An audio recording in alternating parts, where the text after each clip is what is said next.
bibitnya juga udah bagus, berarti ya sudah ada, biar pertanian itu lebih menarik. Oh ya, hasilnya lebih banyak gitu, dan gimana menjadikan pertanian itu menjadi sesuatu yang prestis gitu. Sementara sekarang ini kan ya ngapain ke sawah bawain padi ibaratnya gitu, atau bantuin nyabut manen kangkung ibaratnya gitu, mendingan lalala ya sejam 50.000 kan, mungkin pertimbangan seperti itu. Jadi gimana caranya, saya sendiri nggak tahu gitu, tapi ya itu mungkin yang saya tangkap dari fenomena pertanian sudah tidak menarik lagi buat yang muda-muda, sementara bagi yang tua pertimbangannya mungkin ya saya pengennya cepat dapat uang aja.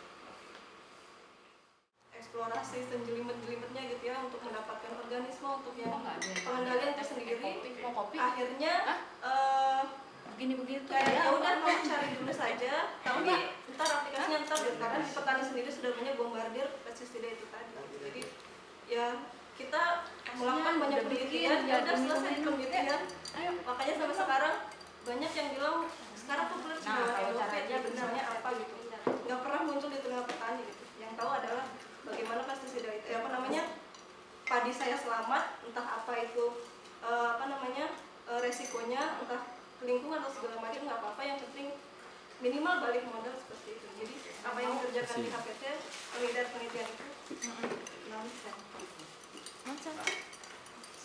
Dengan politik dan sebagainya, akhirnya dipindahkan ke ke balai desa ya, ke kantor desa gitu. Dan sekarang yang kepala untuk perikanan di sini itu dari apoteker kalau nggak salah. Jadi bukan bidangnya tapi dia malah masuk ke sana. Itu ya agak miris juga sih, maksudnya dipegang perikanan tapi malah dipegang sama yang lainnya. Terus kalau saya sendiri itu di tambak dulunya, jadi yang megangnya itu orang Korea, tapi kebanyakan kalau di Kalimantan itu orang-orang luar yang megangnya, dan untuk yang pribumi sendiri itu agak jarang gitu. Tapi sekalinya bagus banget, dia punya banyak banget gitu, dia punya banyak banget tambak, tapi cuma satu atau berapa orang yang punya banyak tambaknya.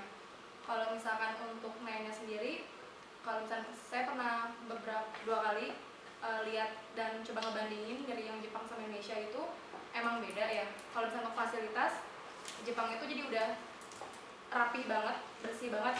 Dan apalagi kalau perikanan sekarang kan kadang-kadang kalau misalnya nggak tahu apa sih bau dan lainnya. Kalau misalnya di Jepang itu ditata banget, bersih, dan rantai cold chain sistemnya tuh bagus. Sementara kalau di kita itu ya asal ada dan nggak terlalu dipertahankan.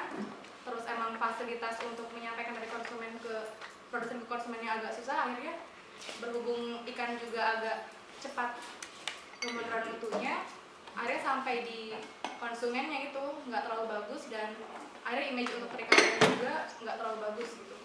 Tapi alhamdulillahnya untuk sekarang ini pemerintah coba gemarikan, terus saya coba lihat tentang pengolahan perikanan UKM juga mulai bergerak sekarang. Ya semoga jadi solusi untuk sana. Karena senang berkebun tapi masih belum punya banyak waktu untuk itu gitu. Jadi ingin dari diri sendiri itu memunculkan untuk berkebun, suka nanam ini dan sebagainya gitu. Kalau saya sih perubahan itu dimulai dari diri sendiri ya. Angkatan berapa sekarang? Semester 7. Semester 7 ya. Mudah-mudahan tidak menjadi pemulia tanaman peneliti yang akan dibayar oleh ISWES, oleh Monsanto nanti. Karena IPB melakukan itu di kampus kita sendiri. Kerjasama ada. Coba. Bisa dibilang ya juga kan sebagai ini aja sih. Jadi di IPB gitu ya, saya nggak mendalami tentang, kalau ditanya bagaimana pertanian dan sebagainya itu enggak, karena semakin saya tahu tentang pertanian, sepertinya bukan saya semakin cinta dengan pertanian, semakin bingung dan semakin apaan sih ini gitu. Gak apa-apa. Wajar kalau kita boleh di IPB begitu, wajar. Soalnya teman saya lulusan terbaik dan waktu itu sangat memperjuangkan bagaimana nasib tani tebu karena ada orang Lampung. Nah terus sekarang di Bank Mandiri, dan dia bilang ya tidak bisa menjawab pertanyaan, mungkin kata Mbak ini tidak lagi bisa menjanjikan atau tidak lagi menjual. Kalau boleh sedikit cerita Kak, kemarin sempat titik jenuh ya, bukan titik jenuh sih, titik yang bukan, ini pertanian masih layak nggak sih ada gitu, karena sebenarnya dari segala macam yang kan sering ya ketemu sama main-main lah sama orang-orang main penting gitu ya, dia sejenis dinopati jalal dan segala macamnya gitu. Dan akhirnya ujung-ujungnya mikir lama-kelamaan ya pasti pertanian akan ditinggalkan gitu. Semakin maju sebuah negara itu pasti Pertanian akan ditinggalkan gitu. karena semua akan beralih kepada teknologi Iya. dan ya gitulah ya. Enggak, Oke. maksudnya ini pandangan gitu. Iya. Yang kemudian akan semakin bingung gitu. Lah terus ngapain gitu. Ya, oke. Dan berarti ketika kita di sini sebagai sarjana pertanian bukan untuk secara praktis gitu ya untuk ke situ, tapi memang butuh orang-orang yang ada di situ gitu. Tapi kalau saya memposisikan it's not me. Maksudnya Oh. saya akan berada di tempat yang lain gitu. Oke. Ya, wisata hewan itu seharusnya memang secara undang-undang dipimpin oleh dokter hewan. Itu yang sekarang masih belum bisa didapatkan. Kemudian sama seperti di bidang pertanian, ibaratnya yang dipimpin oleh seorang apoteker.